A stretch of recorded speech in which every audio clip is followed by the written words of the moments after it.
శ్రీమాత్రే నమః. శివదుర్గా ఛానల్కి స్వాగతం.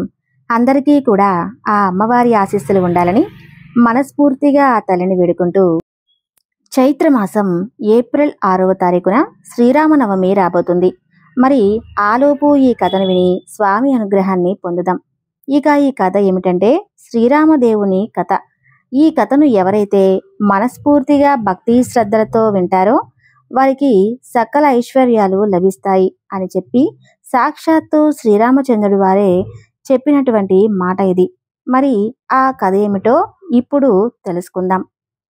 పూర్వకాలమున ఒక బ్రాహ్మణుడు ఉండేవాడు. అతని పేరు నాగంభట్టు. ఆయనకు ఒక పుత్రుడు, ఒక పుత్రిక ఉన్నారు. పుత్రుడి పేరు నారాయణ భట్టు, పుత్రిక పేరు నారాయణమ్మ. వారు చాలా పేదవారు.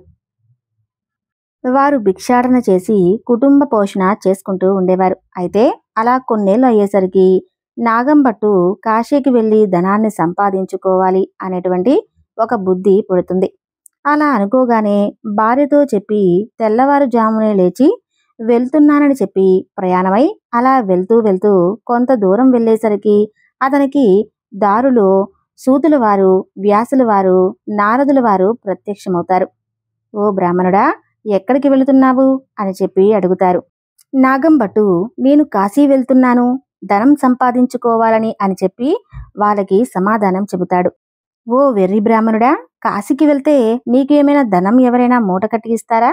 కాశీకి వెళ్తే గంగాజలం దొరుకుతుంది, గంగా స్నానం దొరుకుతుంది, విఘ్నేశ్వరుడి యొక్క దర్శనం దొరుకుతుంది, అన్నపూర్ణమ్మ తల్లి దర్శనం దొరుకుతుంది. అలాగే అంతకు మించి ఇంకా అక్కడ దానం ఎవరిస్తారు చెప్పు? మేము నీకు ఒక కథ గురించి చెబుతాం, వింటావా అని అడుగుతారు. అప్పుడు నాగంభట్టు ఇలా అంటాడు. మీరు ఏ దేవుని గురించి వివరిస్తున్నారో ముందు చెప్పండి అని అంటాడు. తర్వాత వింటాను అని అంటాడు. అప్పుడు వారు ఈ విధంగా చెబుతారు. పూర్వకాలమున కోసల రాజ్యం ఉంది. ఆ రాజ్యాన్ని పాలించడం వంటి దశరథ మహారాజు ఉన్నాడు.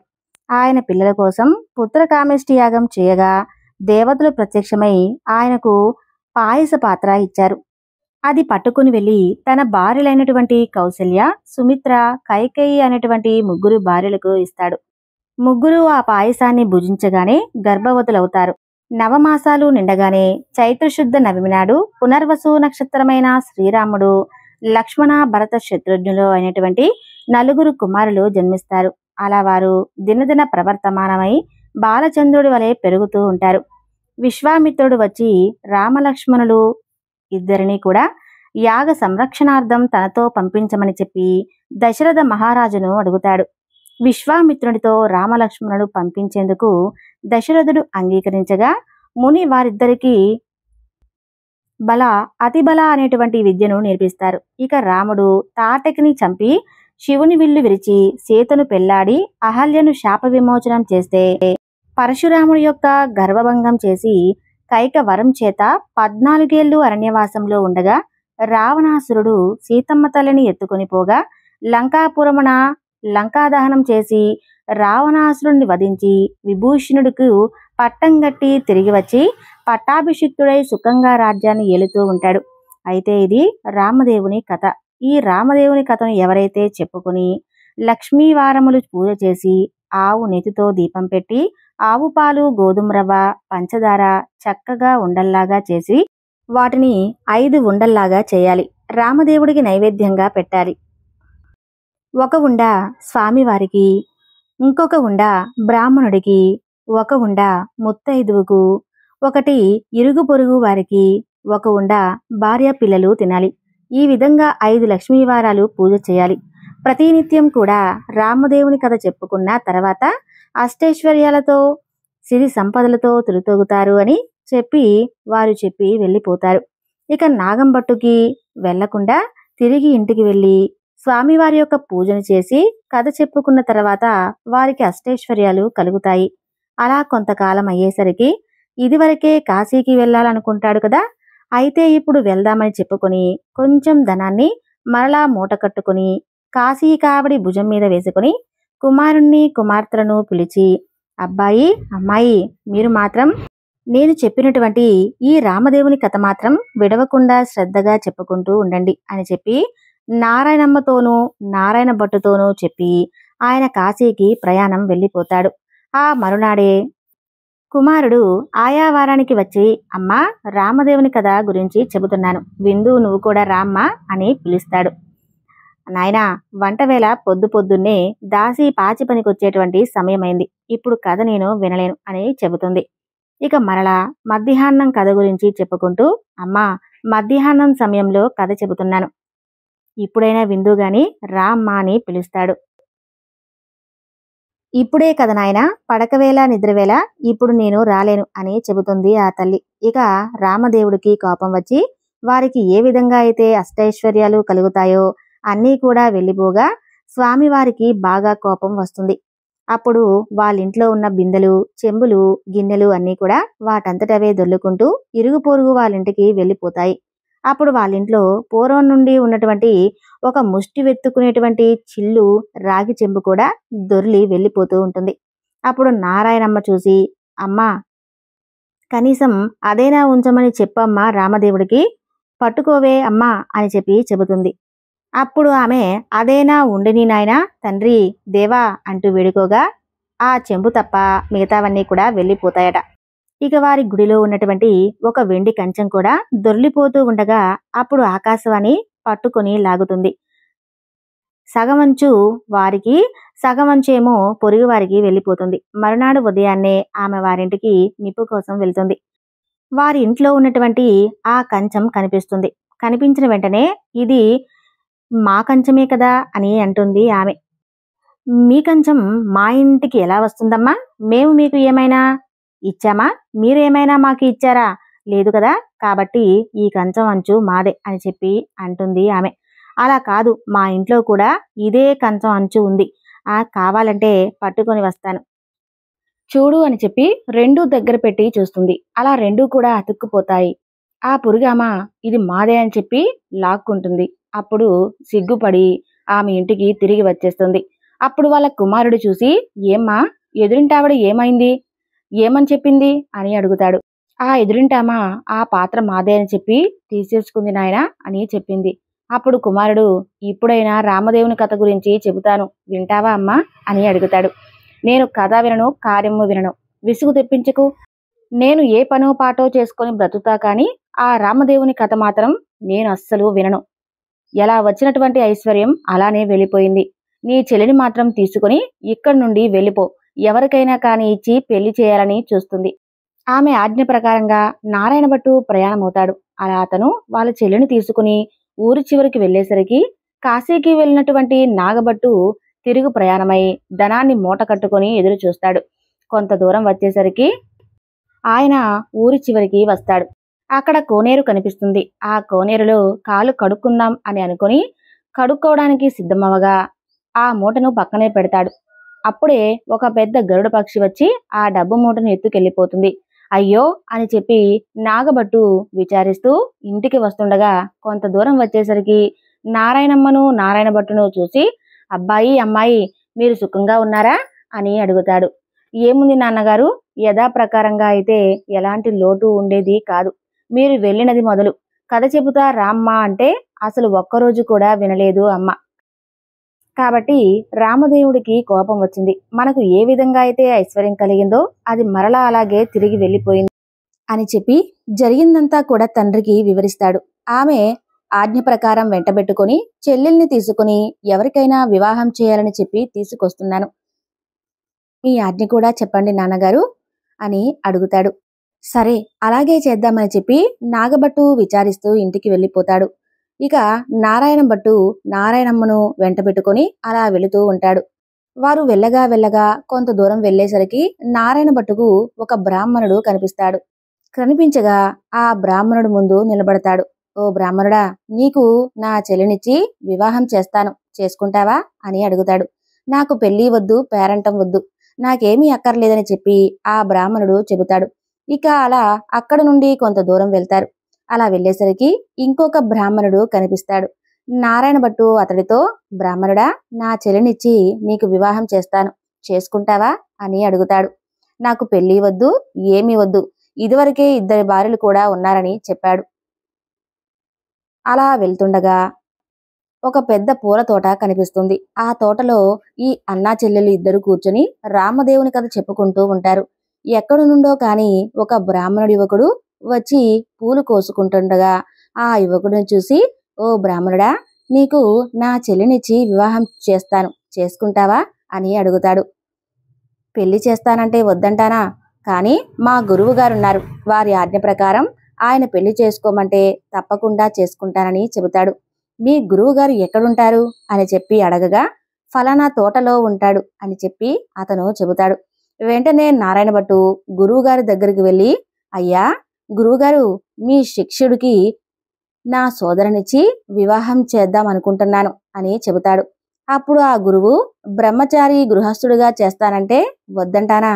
కానీ వాడి దగ్గర చింతాకాంత బంగారం కూడా లేదు, గుప్పడంత భూమి కూడా లేదు, మీకు ఇష్టమైతే చేయండి, కష్టమైతే మానుకోండి అని చెబుతాడు. అప్పుడు నారాయణ భట్టు గురువుగారికి దండం పెట్టి ఎక్కడికో వెళ్ళి 4 తాటాకులు తెచ్చి పందిరి వేసి కూర్చుండబెట్టి ముత్యాలు తోరణాలు కట్టి గుచ్చినటువంటి ముత్యాల తలంబరాలు పోసి నారాయణమ్మను ఇచ్చి వివాహం చేస్తాడు.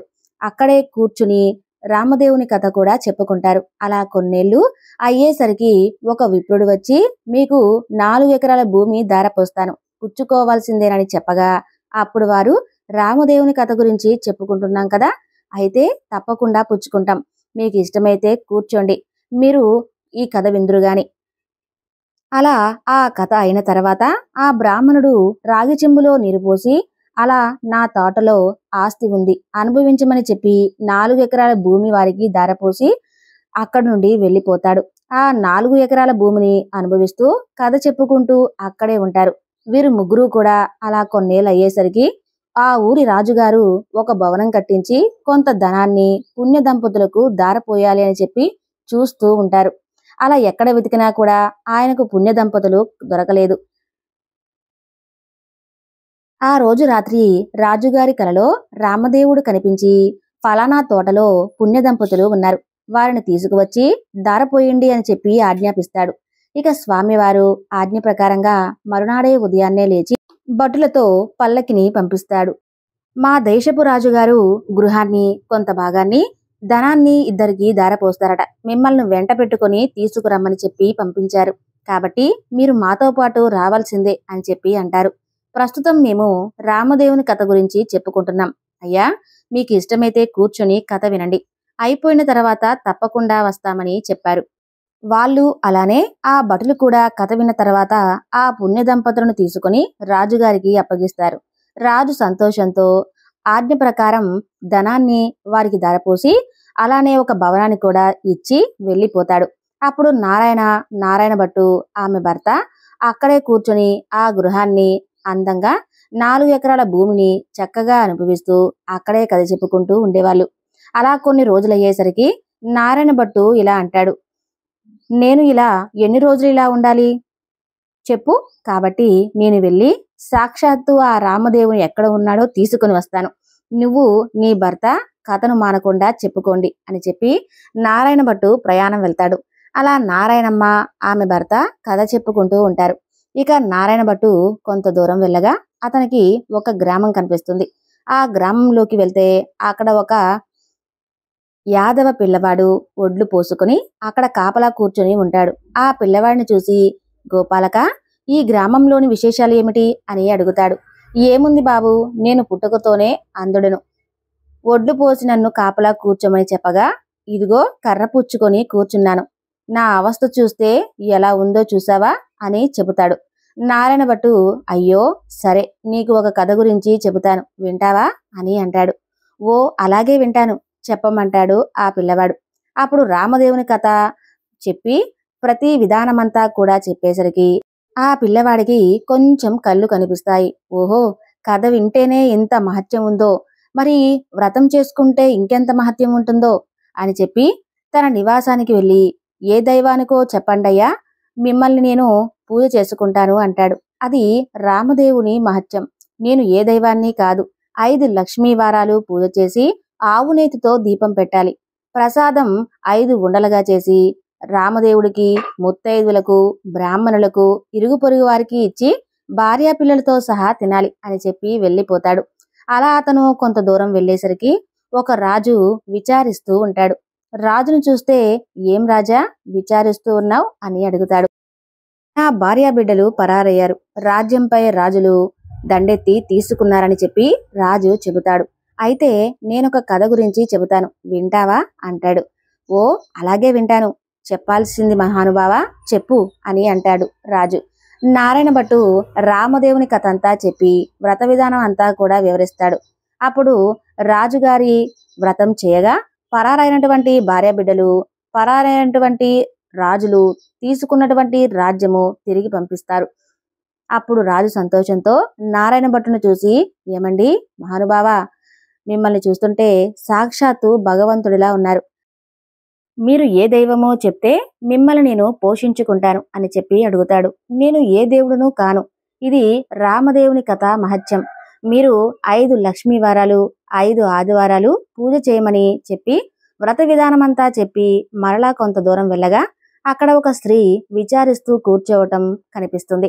ఆ స్త్రీని చూసి నారాయణ భట్టు, ఎందుకు విచారిస్తున్నావమ్మా అని అడుగుతాడు. అప్పుడు ఆమె అంటుంది, బాబు, చిన్నతనంలోనే పెళ్లి అయిపోయింది. నా భర్త ఏమో దేశాంతరం వెళ్ళిపోయాడు. తల్లిదండ్రులు అత్తమామలు కొన్నాళ్ళు చూసుకున్నారు. ఇలా ఎన్నాళ్ళు ఈ విధంగా చూసుకోవాలి చెప్పండి అని చెప్పి వాళ్ళు కూడా వదిలేశారు. కాబట్టి నా అవస్థ చూస్తే ఎలా ఉంది బాబు అని చెబుతుంది. అప్పుడు నారాయణ భట్టు, అయ్యో అవునా, సరే నీకు కథ చెబుతాను, వింటావా అని అంటాడు. అప్పుడు ఆమె, తప్పకుండా వింటాను బాబు, చెప్పు అని అంటుంది. అప్పుడు నారాయణ భట్టు రామదేవుని కథంతా ఆ వ్రత విధానం అంతా చెప్పేసరికి దేశాంతరం వెళ్ళినటువంటి ఆమె భర్త తిరిగి వస్తాడు. తల్లి తండ్రి అత్తమామలు వస్తారు.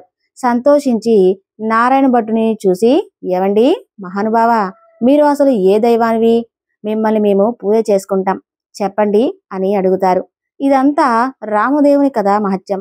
5 లక్ష్మీ వారాలు 5 ఆదివారాలు మానకుండా పూజ చేయాలని చెప్పి కథ విధానం అంతా కూడా చెప్పి మరలా కొంత దూరం వెళ్ళిపోతాడు. అలా వెళ్తూ వెళ్తూ ఒక గ్రామం వస్తుంది. ఆ గ్రామంలో ఒక ఇల్లాలి ఇంటికి వెళ్ళి, అమ్మా పూజ చేసుకుంటాను, కాసేపు తమ ఇంటిని కాసేపు ఇస్తారా అని అడుగుతాడు. మా ఇంట్లో మడి ఆచారం ఉంది, ఇల్లు లేదు పాడు లేదు, వెళ్ళిపోండి అని ఆ ఇంటి అల్లాలు అంటుంది. అప్పుడు నారాయణ భట్టు, కోనేరు ఎక్కడుందో చూపించు తల్లి అని అడుగుతాడు. తూర్పు దిశ ఈశాన్య మూలలో ఒక కోనేరు ఉంది.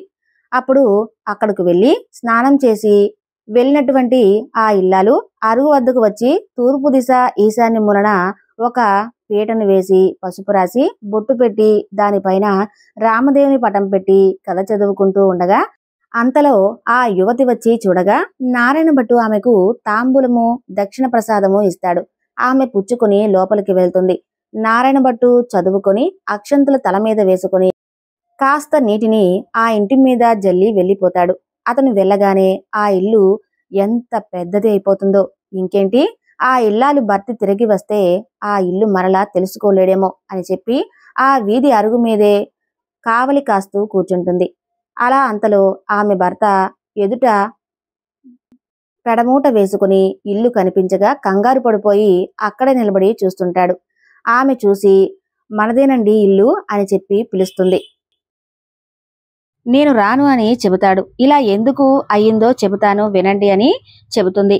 ఒక బ్రాహ్మణుడు వచ్చాడు. వచ్చి పూజ చేసుకుంటాను, కాసేపు ఇల్లు ఇమ్మని అని అడిగాడు. అప్పుడు అతను అలా అడగగా నేను ఇవ్వను అని చెప్పాను. అప్పుడు అతను, ఒక కోనేరైనా చూపించు తల్లి అని అడిగాడు. అప్పుడు నేను తూర్పు దిశగా ఈశాన్య మూల కోనేరు ఉంది అని చెప్పాను. అతను కోనేరు దగ్గరికి వెళ్లి స్నానం చేసి మడిబట్టలు ఆరేసుకుని మన అరుగు మీదకి వచ్చి ఒక పీటను పసుపు రాసి బొట్టు పెట్టి తూర్పు దిశ ఈశాన్య మూలగా పెట్టి దానిపైన రామదేవుడి పటం పెట్టి పూజ చేసి ఆవు పాలు గోధుమ నూక పంచదార కలిపి ప్రసాదంగా ఉండలు చేసి రామదేవుడికి నైవేద్యం పెట్టి కథ చెప్పుకున్నాడు. నేను బయటకు వచ్చేసరికి తాంబూల దక్షిణ ప్రసాదాలు నాకిచ్చాడు. నేను లోపలికి వెళ్ళి ఆ ప్రసాదాన్ని తిని అతను కొన్ని అక్షంతలు తల మీద వేసుకోమని మరలా కొన్ని అక్షంతలు మన ఇంటి మీద వేసి వెళ్ళిపోయాడు. తీరా చూస్తే ఇదిగో ఇలా ఇంద్రభవనంగా మారిపోయింది. ఇదంతా ప్రసాద మహత్యమేనని చెబుతుంది. ఆయన పూజ చేసుకుంటానంటే నువ్వు వద్దు అన్నావా? అసలు అతను ఏ దిశగా వెళ్ళాడు చెప్పు అని అడుగుతాడు. ఈశాన్య మూలగా వెళ్ళాడు అని చెబుతుంది. అప్పుడు ఆయన చక్కగా అక్కడ నుండి నారాయణ భట్టు వెతుక్కుంటూ బయలుదేరాడు. కొంత దూరం వెళ్ళేసరికి నారాయణ భట్టు ఆ బ్రాహ్మణుడికి కనిపిస్తాడు. ఓ బ్రాహ్మణోత్తమ, మహానుభావా, మీరు మా ఇంటికి రావాల్సిందే. మిమ్మల్ని మేము పూజించుకోవాలి అని అడుగుతాడు. మీ ఇంటికి ఇప్పుడు నేను రాలేను. నేను రామదేవుణ్ణి వెతకడానికి వెళ్తున్నాను అని చెబుతాడు. నారాయణ భట్టు అప్పుడు, అలా కాదు మహానుభావా, మీరు మా ఇంటికి వచ్చి పూజ చేసుకుంటానంటే మా ఇంటి ఇల్లాలు ఇంటిని ఇవ్వనందంట కదా, కాబట్టి మాదే తప్పు. ఇది మా తప్పుని క్షమించి మా ఇంటికి రావాల్సిందే. మా తప్పుని క్షమించి మా ఇంటికి రావాల్సిందే అని అడుగుతాడు. మీరు అసలు ఏ దైవమో చెప్పండి, మిమ్మల్ని మేము పూజించుకుంటాం అని అడుగుతాడు. మీ ఇల్లు కాబట్టి మీరు ఇవ్వను అన్నారు. మీ తప్పు ఏమీ లేదు, అయినా కానీ రావడం నాదే తప్పు అని అంటాడు. నేను ఏ దేవుడునో కాదు, ఇదంతా రామదేవుని కథా మహత్యం. నువ్వు ఇంటికెళ్ళి 5 లక్ష్మీ వారాలు 5 ఆదివారాలు పూర్తి చేసుకోమని చెప్పి వ్రత విధానం అంతా కూడా చెబుతాడు. అలా రామదేవుని వెతుక్కుంటూ వచ్చేటప్పుడు తప్పకుండా ఇంటికి వస్తానని చెబుతాడు. అప్పుడు ఆ బ్రాహ్మణుడు ఇంటికి వచ్చి, కథలోనే ఎంత మహత్యం ఉంది, మరి వ్రతం చేసుకుంటే ఇంకెంత మహత్యం ఉంటుందో అని చెప్పి పూజ చేసుకుని కథ చెప్పుకుని అష్టైశ్వర్యాలతో అష్ట సంపదలతో తులతూగుతూ ఉంటాడు. నారాయణ భట్టు ఎండనక వాననక తిండి తిప్పలు ఆకలి దప్పగిలు చెట్టనగా పుట్టనగా నీడనగా భయానక అర్ధరాత్రి అరణ్యాల వెంటబెట్టుకుని వెళ్తూ ఉండగా కొంత దూరం వెళ్ళేసరికి నారాయణ భట్టు మోడ్చిల్లి ఒక దగ్గర పడిపోతాడు. అప్పుడు రామదేవుడికి అతనిపై దయ కలుగుతుంది. ముసలి బ్రాహ్మణ వేషంలో వచ్చి నారాయణ భట్టు ఎదురుగా నిల్చొని ముఖం తుడిచి లేవదీసి కాసిన్ని మంచినీళ్లు ఇచ్చి, మా ఇంట్లో భోజనం చేద్దు గాని రా అని చెప్పి పిలుస్తాడు. నేను భోజనం మాత్రం చేయను, రామదేవుని వెతుక్కుంటూ వెళ్తున్నాను, ఒక కోనేరు ఉంటే చూపించు అని అంటాడు. తూర్పు ఈశాన్య మూలలో ఒక కోనేరు ఉంది, వెళ్ళమని చెబుతాడు. అప్పుడు నారాయణ భట్టు ఆ కొలను వద్దకు వెళ్లి స్నానం చేసి పైకి వచ్చేసరికి అక్కడ ఇంద్రభవనంలా మారిపోయింది. లోపలికి వెళ్లేసరికి సీతమ్మ వారు వెండి కంచాలు వెండి పీటలపై కంచాలు పెట్టి ఇలా కనిపిస్తూ ఉంది. అప్పుడు నారాయణ భట్టుకు రామదేవుడు సీతమ్మ ఎదురై, మా ఇంట్లో భోజనం చేద్దు గాని రాయ్యా అని చెప్పి పిలుస్తారు. నేను భోజనం చేయను, రామదేవును వెతకడానికి వెళ్తున్నాను అని చెప్పి చెబుతాడు. నారాయణ భట్టు నేనే రామదేవుణ్ణి అని చెబుతాడు. అయితే కావచ్చు మహానుభావ, నాకు దర్శనం కావాలి అని చెబుతాడు.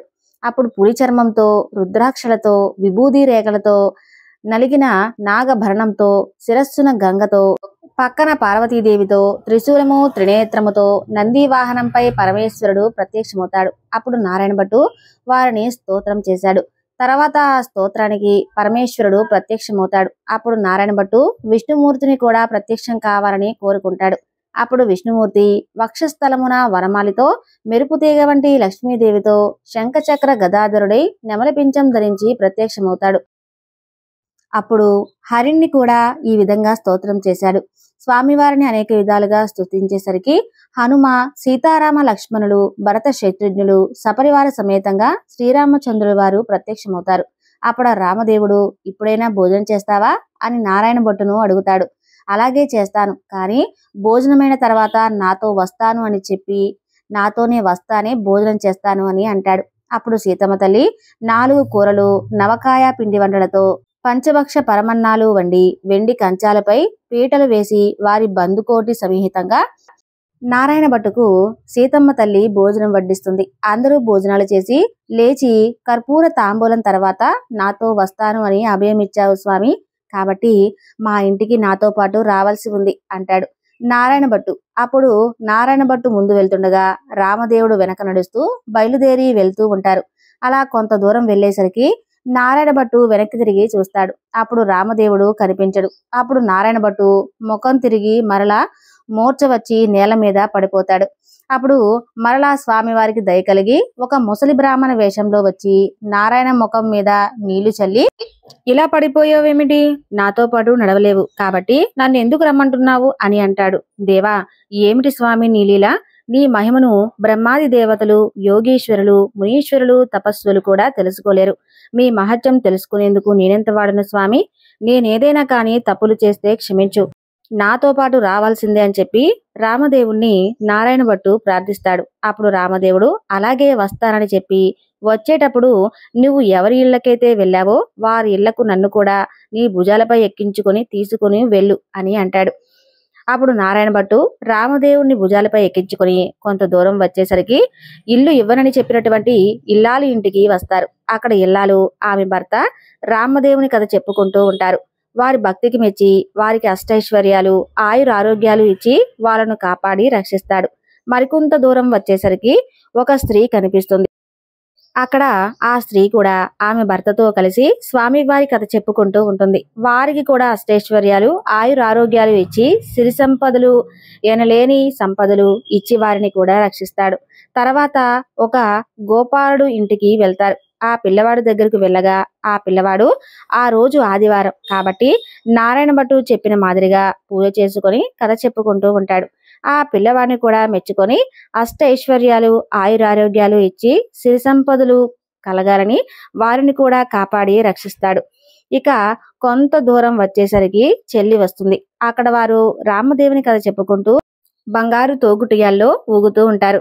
వారికి అష్ట ఐశ్వర్యాలు ఆయురారోగ్యాలు సిరి సంపదలు కలగాలని స్వామి దీవించి రక్షిస్తాడు. అప్పుడు నారాయణమ్మ తమ ఇంటికి అన్నయ్య వచ్చాడు అని చెప్పి కాళ్ళు కడుక్కునేందుకు నీళ్ళిచ్చి దాహానికి మజ్జిగనిచ్చి మర్యాద చేస్తుంది. అప్పుడు నారాయణ భట్టు, అమ్మాయి నీవు ఇలా మర్యాద చేయనక్కర్లేదు, నేను రామదేవుణ్ణి తీసుకుని వచ్చాను, నీవు నీ భర్త మా ఇంటికి రండి, మనమందరం పూజ చేసుకుందామని చెబుతాడు. అప్పుడు సంతోషంగా తప్పకుండా వస్తాను అని చెబుతుంది నారాయణమ్మ. ఆమె భర్తతో నారాయణ భట్టు రామదేవుడితో సహా అందరూ బయలుదేరి వారు గ్రామ పొలిమేరకొచ్చేసరికి గ్రామంలోని వారు కొందరు చూసి పోయి వారి తల్లిదండ్రులతో, ఏమండోయ్ నాగభట్టు వారు మీ అబ్బాయి మీ అమ్మాయి అల్లుడు ఇంకా ఎవరో బయలుదేరి వస్తున్నారు అని చెప్పి చెబుతారు. అలా పరుగు పరుగున వెళ్ళి చెబుతారు. అప్పుడు నారాయణ భట్టు తల్లిదండ్రులు పరుగున వచ్చి సంతోషంతో కుమార్తెను కుమారుణ్ణి కౌగిలించుకోపోతారు. అప్పుడు నారాయణ భట్టు చూస్తే, అమ్మా నన్ను ముట్టుకోవద్దు, ఇప్పుడు నేను రామదేవుని తీసుకుని వచ్చుచున్నాను, మీరు మన ఇంటికి వెళ్ళి 4 మూలలా దులిపి నల్లగా అలికి తెల్లగా ముగ్గు పెట్టి పచ్చగా పసుపు రాసి మామిడాకులు తోరణాలు కట్టి ఒక పీటకు పసుపు రాసి బొట్టు పెట్టి తూర్పు దిశ ఈశాన్య మూలగా ఉంచి రామదేవుడు పటం పెట్టి గోధుమ నూక పంచదార ఆవు పాలు కలిపి ప్రసాదం 5 ఉండలుగా చేసి పూజకు అన్ని సిద్ధం చేసి నాకు కబురు చేయండి. వారు సంతోషంగా ఇంటికి వెళ్లి 4 మూలలా దులిపి అలికి ముగ్గులు పెట్టి పచ్చగా పసుపు రాసి మామిడాకు తోరణాలు కట్టి 4 మూలలా అలకగా అక్కడ ఒక కుచ్చుపీట కనిపిస్తుంది. ఆ పీటకు పసుపు రాసి బొట్టు పెట్టి కుమారుడు చెప్పిన ప్రకారంగా సిద్ధపరుస్తారు. తరువాత నీవు రామదేవుని తీసుకొస్తానని చెప్పి కుమారుడికి కబురు చెబుతాడు. అప్పుడు నారాయణ భట్టు సంతోషంగా రామదేవుణ్ణి భుజాలపై ఎక్కించుకొని ఆ గ్రామం 4 వీధుల్లో ఊరేగించి ఇంటికి తీసుకుని వచ్చి రామదేవుడితో, తండ్రి మా ఇంట్లో మీరు కుడిపాదం పెట్టాలని చెప్పి ప్రార్థిస్తాడు. అప్పుడు రామదేవుడు వారింట్లో కుడిపాదం పెట్టేసరికి పెద్ద ఇంద్రభవనంలా మారిపోతుంది. అప్పుడు నారాయణ భట్టు రామదేవుడితో, ఆయనను అపరాధిని కాబట్టి ఈ కుచ్చుపీట సింహాసనం అని చెప్పి దయ ఉంచి తమరు దీని మీద కూర్చోవాలని చెప్పి వినయంగా ప్రార్థిస్తాడు. ఆ మాట రామదేవుడికి జాలి కలిగి ఆ పీట మీద కూర్చునేసరికి అది వజ్రాలు వైడూర్యాలు కెంపులు మాణిక్యాలతో చేసినటువంటి బంగారు సింహాసనంగా మారిపోతుంది. ఇక హనుమ సీత లక్ష్మణ భరత శత్రుఘ్ను సపరివారి సహితంగా శ్రీరామచంద్రమూర్తి తన ఇంట్లో ఆసీనులై వెళ్తారు. అప్పుడు రామదేవుని వ్రతం చేసుకుందామనేసరికి అంతలోనే ఎక్కడి నుండో ఒక పేద బ్రాహ్మణుడు వచ్చి, ఏవండోయ్ నాగంభట్టు గారు, మీ అబ్బాయికి మా అమ్మాయినిచ్చి పెళ్లి చేద్దాం అనుకుంటున్నాను, ఒప్పుకుంటారా అని అడుగుతాడు. పెళ్లి చేస్తానంటే వద్దంటానా బాబు, తప్పకుండా చేసుకుంటామని చెప్పి అంటాడు. నాగంభట్టు వెంటనే పచ్చని తోరణాలు వేయించి గుచ్చు ముత్యాలు కట్టి తలంబ్రాలుగా పోసి 70 యాగాల నారాయణ భట్టు పెళ్లి చేస్తాడు. నారాయణ భట్టు పెళ్ళైన తర్వాత నాగభట్టు భార్య నారాయణ భట్టు భార్య నారాయణమ్మ ఆమె భర్త పరువురు కూడా రామదేవుని యొక్క వ్రతాన్ని ఎప్పుడూ మర్చిపోకుండా 5 లక్ష్మీవారాలు 5 ఆదివారాలు పూజలు చేసుకుంటూ నైవేద్యాలు పెట్టి కథను మానకుండా చెప్పుకుంటూ ఉండేవారు. అలా వారి భక్తికి మెచ్చి స్వామివారు వారిని ఎప్పుడూ కూడా రక్షిస్తూ ఉండేవారు. ఈ ప్రపంచమంతా కూడా ఈ వ్రతాన్ని నోచిన వారందరూ అష్ట ఐశ్వర్యవంతులుగా సుఖంగా ఉన్నారు. అలాగే ఈ కథను విన్న వారిపై కూడా స్వామివారి యొక్క అనుగ్రహం సుసంపన్నంగా ఉంటుందని సాక్షాత్తు స్వామివారి అభయం ఇచ్చినటువంటి రామదేవుని యొక్క వ్రత విధానం. శ్రీరామనవమిలోపు ప్రతి ఒక్కరూ కూడా ఈ కథను తెలుసుకోవాలి. అలాగే మీ కుటుంబ సభ్యులకు, మీ శ్రేయోభిలాషులకు, మీ సహోదరులకు ఈ వీడియోని షేర్ చేయండి. సర్వేజన సుఖినో భవంతు.